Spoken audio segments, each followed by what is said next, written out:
Nyatanya, kesepakatan melalui jalur diplomasi tidak lebih hanya jeda semu perdamaian. Belanda tak bisa berlama-lama dalam status quo kekuasaan atas tanah koloninya. Mereka telah mengerahkan lebih dari 100.000 pasukan. Dibutuhkan biaya yang tidak sedikit di tengah kehancuran perekonomian Belanda pasca Perang Dunia Kedua. Belanda harus segera bisa menguasai komoditi-komoditi penting, terutama perkebunan gula di Jawa, karet di Sumatera, juga minyak bumi. Kalangan militer mereka telah membuat perhitungan. Kota-kota penting Republik dapat dikuasai dalam hitungan minggu dan 6 bulan untuk wilayah Republik secara keseluruhan.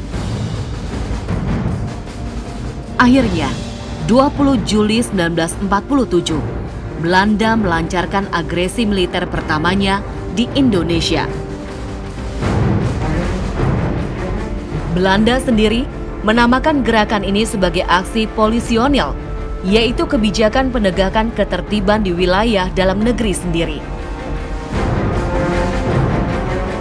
Gerakan dan penamaan aksi demikian ini tidak lain adalah delusi yang mengabaikan kenyataan telah terpenuhinya syarat sah Indonesia sebagai negara merdeka.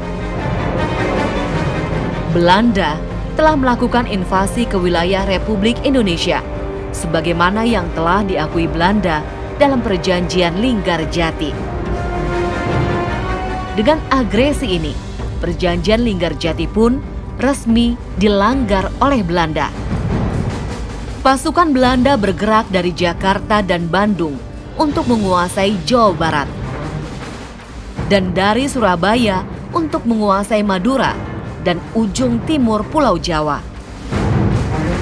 Pasukan yang lebih kecil digerakkan di sebelah utara untuk mengamankan Semarang di bagian tengah Pulau Jawa. Dengan demikian, Belanda menguasai hampir semua kota pelabuhan di Pulau Jawa. Di Sumatera, mereka merebut perkebunan di sekitar Medan dan instalasi minyak dan batu bara di sekitar Palembang dan Padang. Agresi militer Belanda pertama ini menjadi pelajaran pahit bagi tentara Republik Indonesia. Pengalaman yang belum lagi didapatkan pada berbagai pertempuran sebelumnya. Ketika Belanda bersama Sekutu Baru datang dan melaksanakan misi pemulangan interniran Jepang, agresi kali ini menunjukkan betapa Belanda memang sungguh-sungguh mengerahkan kekuatan militer untuk kembali menguasai Indonesia.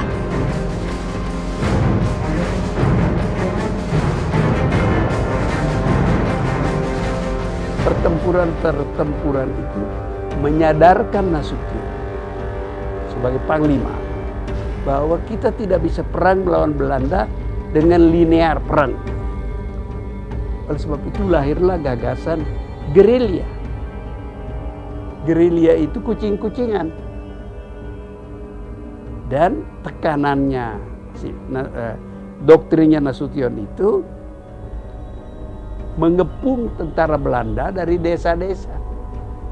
Ini kemudian melahirkan keyakinan doktrin tentara berperang bersama rakyat melawan Belanda. Dan kemudian dipraktekkan lagi ketika perang gerilya di Jawa Tengah dan Jawa Timur. Artinya, jangan berperang berhadapan-hadapan dengan tentara Belanda. Mereka senjatanya lebih bagus, latihannya lebih baik. Kita ganggu aja dari desa-desa. Periode itu kan periode perang kemerdekaan, istilah tentara, perang kemerdekaan kedua saya kira. Itu menjadi pengalaman itu dikelola oleh tentara menjadi dasar doktrin berperang bersama rakyat melawan Belanda. Dan itu dipraktekkan, itu dari praktek. Nasution kan bergerilya di gunung-gunung, kalau Anda baca memoir Nasution kan itu diceritakan. Demikian juga pasukan Siliwangi yang lain dan pasukan-pasukan yang lain, dan itu sebabnya Nasution kan mengatakan, kita tidak mengalahkan tentara Belanda.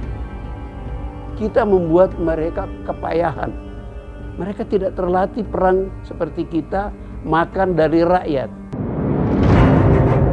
Aksi Belanda ini mendapat reaksi keras dan ditentang oleh dunia internasional, terutama India dan Australia. Demikian juga dengan sekutu utama Belanda sendiri, yakni Amerika dan Inggris, yang nyata-nyata tidak menyukai aksi yang dilakukan secara sepihak oleh Belanda ini. Perserikatan bangsa-bangsa segera turun tangan dan menghimbau untuk diadakannya gencatan senjata. Pada 4 Agustus 1947, PBB memberi kesempatan kepada Syahrir untuk berbicara atas nama Republik Indonesia dalam sidang umum PBB di New York, Amerika Serikat. But they also led to the fall of my country from its ancient proud place to that of a weak, dejected colony. Long after we as a people had, so to speak, disappeared from the face of the earth, the general political awakening of Asia, the rebirth of the Orient, also affected us. At the end of the 19th century, we began to regain our soul and gave birth to a national movement which aimed at freedom from Dutch colonial rule. From that time on, it has been our constant desire, our one ideal, our strive and struggle to become a nation again. In 1918, our national movement gained great strength, and the desire to free Indonesia from Dutch rule had become universal. In common with similar movements in other countries, my people too bent all their energies to achieve the status of an independent nation.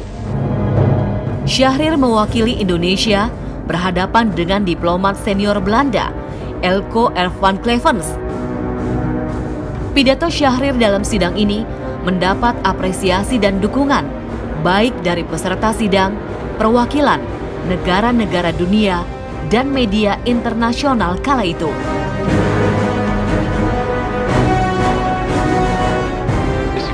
Between the Dutch and the Indonesian Republic. Our trouble is not with the Republic, it is with this present self-appointed Republican government. It is unable to provide anything like a regular administration. Republican leaders say they can't trust your government on the independence question. Our promises of independence were made by a large majority of a freely elected Dutch parliament. The path of Dutch colonial history is strewn with broken promises. In 1918, they promised us internal autonomy. That promise was not kept. In 1942, the Dutch Queen promised us voluntary cooperation between Holland and Indonesia on an equal basis. That promise wasn't kept. In October 1946, we signed a truce agreement with the Dutch. They broke that agreement too. The Dutch charge that the Indonesian Republic has not carried out the promises of the Linggadjati Agreement. We Indonesians have kept every promise. We wanted to submit our differences with the Dutch to arbitration, as called for by the Linggadjati Agreement. But the Dutch repeatedly refused our requests, tore up the Linggadjati Agreement, and 1 hour later launched a full-scale attack on us. Oktober 1947, PBB membentuk Komite Jasa-Jasa Baik untuk membuka mediasi perdamaian Indonesia dan Belanda. Komite ini terdiri atas Amerika Serikat yang diwakili oleh Frank B. Graham, Australia oleh Richard Kirby, dan Belgia dengan Paul van Zeeland. Tugas komite yang kemudian dikenal sebagai Komite 3 Negara ini adalah membantu pelaksanaan perundingan Indonesia dan Belanda. Sementara itu, sejak bulan Agustus, Belanda terus melakukan pembersihan di wilayah yang mereka invasi.